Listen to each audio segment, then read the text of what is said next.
According to physics, an echo is when a sound is shot at an amplitude and it bounces off a surface that blocks its travel. It means if you were to go to a cave and you were to shout, your voice would bounce off the surface of the cave.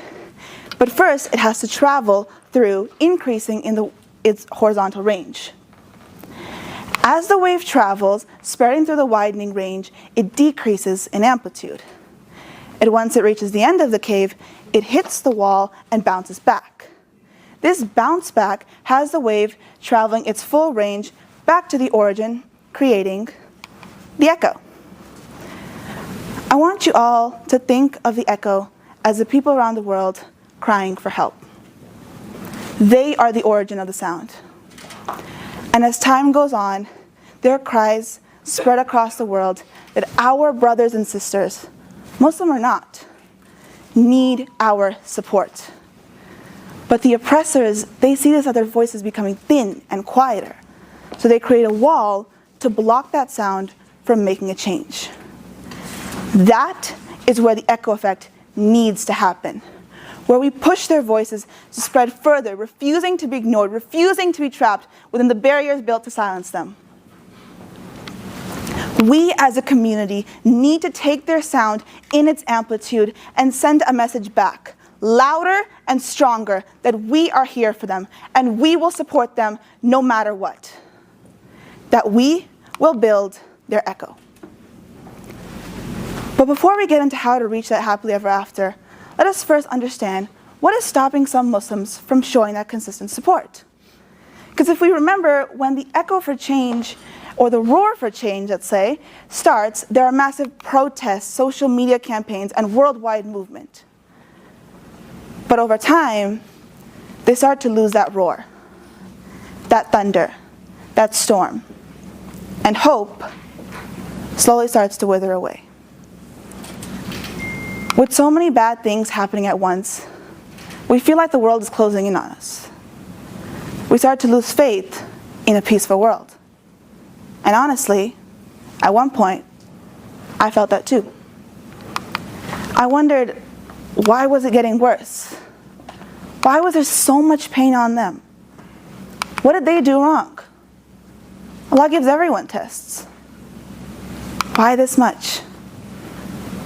And that's when it clicked. The tests of Allah. When we talk about the tests of Allah, we have to remember He'll never test us more than we can handle. And it says in Surah Al-Baqarah, ayah 286, and Allah will not charge the soul except within its capacity. And it will have the consequence of what good it has gained, and it will bear the consequence of what evil it has earned. We may not understand why yet, but our shared faith in Islam teaches us that it is crucial to remember Allah knows we can pass this test.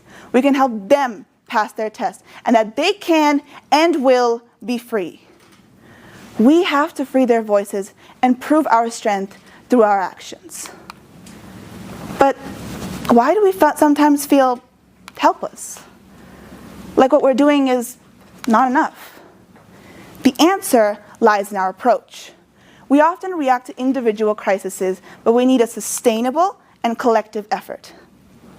Think of it like building a wall, brick by brick. Each brick represents an individual action, and together an unbreakable barrier of support. The wall that we build will turn their cries into a powerful beacon of hope. But we need to take that first step, place that first brick, do even the smallest action, but do it consistently.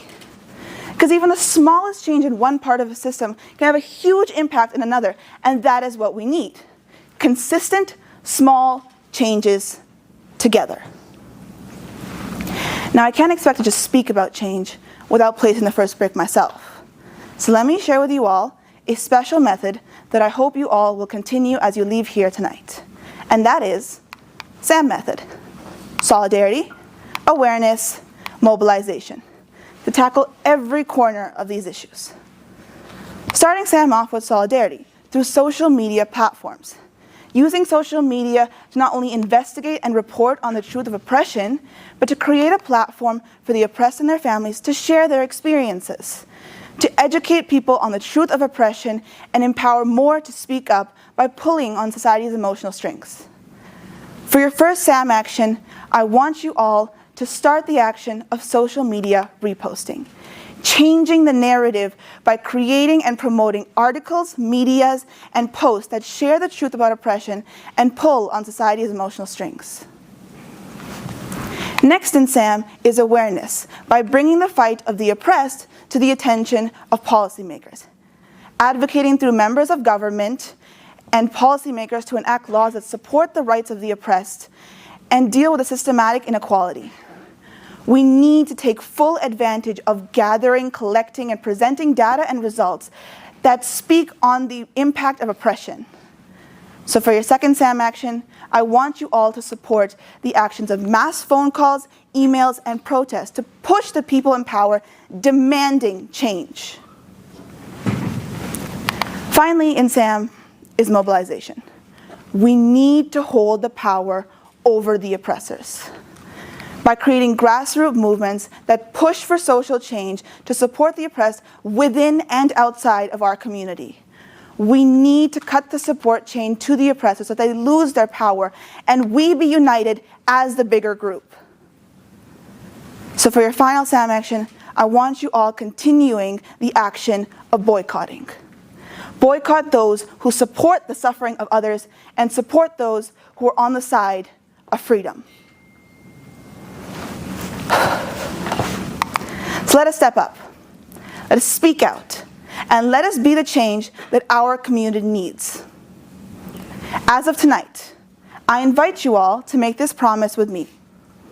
To post the truth for solidarity, put pressure on those on top for awareness, and boycott to mobilize power. And if this is your plan, your goal, your mission, I want you to raise your hand. Look around and see. This is the collective effort, our wall of support, our bringers of change, and the ones that will light the flame again. Now lower your hand as I close off today with the importance of this promise. The echo for change. All to create a world where every voice is heard, every need is met, and every heart is united. Because if not now, when? And if not us, who? How many more tragedies do we need before we make a change? Was Palestine not enough? The indigenous communities, South Sudan, Romania, Ethiopia, Yemen, Afghanistan, Haiti, Ukraine, Iran, Syria, India, Pakistan, China. If not these, which? If not now, when? And if not us, who? Thank you.